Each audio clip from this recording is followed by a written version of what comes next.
The Marion Township Board is reworking a new solar energy ordinance. This after several hundred people spoke up at a meeting to discuss the future of green energy.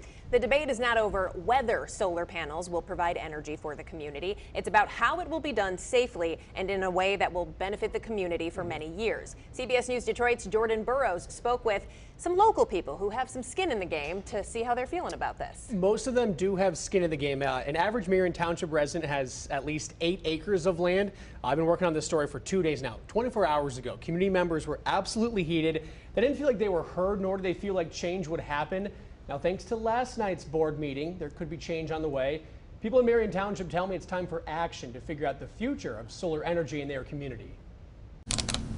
This is the original ordinance that caused anger and frustration for the almost 12,000 residents through Marion Township in Livingston County. Why are you so upset with this proposed ordinance? I'm actually totally for green energy, and I think that solar can be used really well. But the issue is that our farmland is limited. That's America's treasure. That's really important. Erin Hamilton was born in Livingston County and grew up and spent most of her life in Marion Township. She said Thursday's meeting calmed her nerves, along with many others, but there's still a lot of work to do. It's been a long road to kind of get this dialogue going well between the citizens and the township board, and it felt like last night things really clicked into place. A hurdle for the township is this ordinance has to be passed in March, or they won't be able to have a say in what the language says.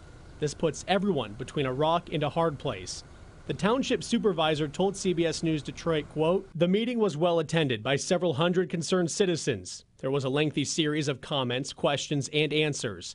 The attorneys will work with board members to review and evaluate the input from attendees and emails submitted. Modifications to the ordinance will be incorporated into the draft version and will be made available to the public." A question asked at the meeting was, why so much land? What is the demonstrated need?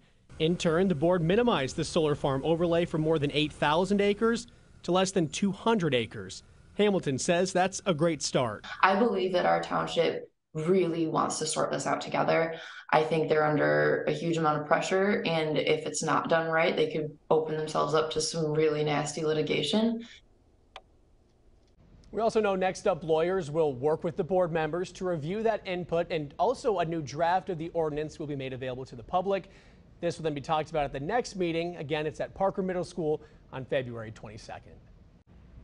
All right. Thank you very much, Jordan.